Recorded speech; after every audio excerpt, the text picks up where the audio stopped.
Yeah, am I doing these two? Right.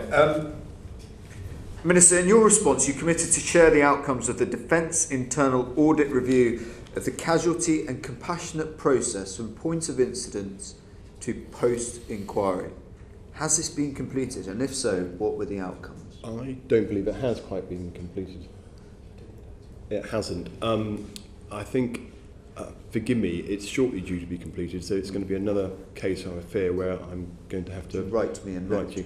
It's slightly unfortunate that many of the reviews which are ongoing are literally due to be completed in end of this month, January. So we're just very slightly premature on timing, but it's no more than that. Great. Well, I think we're coming towards the end now. I'm going to ask you a question about families in a minute, but my sort of personal reflection on this, for what it's worth, as a very lowly person here and a junior officer in the military, is that there is the problem that we've got with this is that when we are at that top percentile, we start training and we really get to that point where people are really pushing themselves. The standards in reality should go up, and how we control those courses, and I run arduous courses, they should go up, not come down. And the families, they do feel that there is an element with this around the corporate responsibility. Now, I understand why the MOD doesn't want to do this, absolutely. But the trouble I've got with that is that actually we had the guys who are operating, thinking of it myself, it would not inhibit my way to train my soldiers for operations.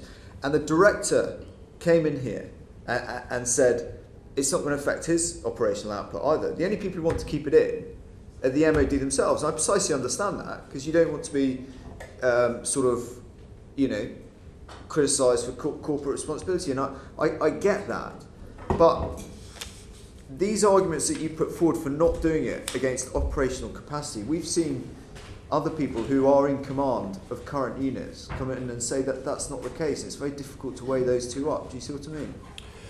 I think we're conflating a number of issues here. My principal objection to potentially amending the Corporate Manslaughter Act, we sort of go back to where we started, is I simply do not see, now that we have introduced a duty holder system, how it will add any value.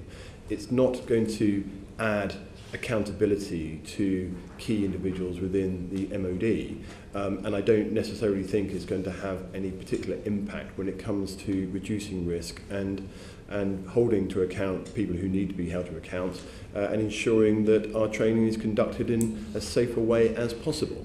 When it comes to families, I absolutely understand, for reasons, Mr. Mercer, you will understand, knowing my own background, why it is so important that from a family perspective, who do give us their children, with which we then train, that they are felt included in the process, that they have a greatest degree of transparency as possible, but equally have a degree of certainty that when we do train their family members, that they are done so in as safe an environment as possible. I do feel that keenly, and I'm determined, and I hope the new system really moves several steps towards it to ensure that that's the case. And it's really encouraging. The defence holder concept clearly will challenge that, and I don't think anybody on the committee or anyone thinks otherwise, that you and other individuals at the top of the service get this. But what happened over the last sort of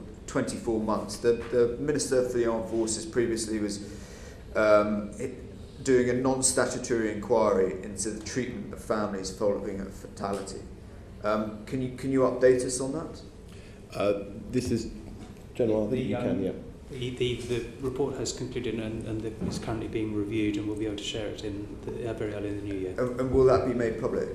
As I understand it, yes. Okay, and have families had input into that? I think Marshal Garwood was briefing, just ensuring that we had kept people up to date just before. But did they particularly, because we were very good in the military, saying, right, we'll do this and the other. Did we actually get the families in and say, what was this process like for you? What would have made this better? When would you have liked to have found out?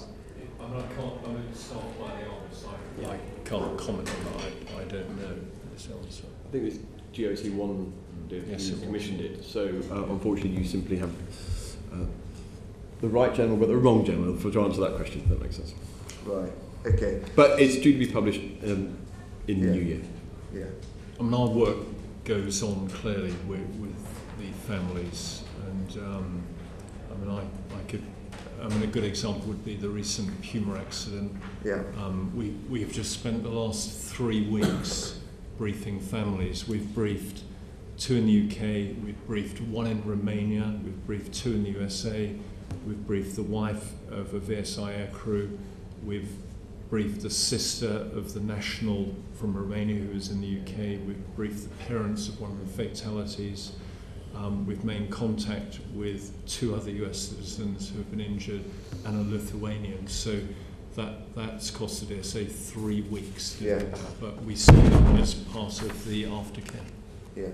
Okay. Because it is, I think it'd be fair to say the experience of some of the families of those who died in training has been pretty appalling, hasn't it? Well, that's why we are determined to address the issue and why this report will be published in January. And all I would say is that it's not a personal thing against those involved. You can absolutely see the work that's going in to get this right now, but it certainly makes those of us from the Army family feel that actually, we look after people, we look after these families, we are a whole force concept, and then you hear the experiences they have, and it makes you a bit ashamed sometimes as to how we've looked after our families. And that's precisely why I'm sure we all feel exactly the same way in my earlier comments, where we must do everything we can to support families in these circumstances. And that's precisely why this report has been commissioned and why I look forward to seeing it in January. Thank you. If I may. Yes. In Giles Hill's terms of reference, he's asked to look specifically and comment on the support that the next of kin received. So Fantastic. Excellent. Thank you, John. Thank you.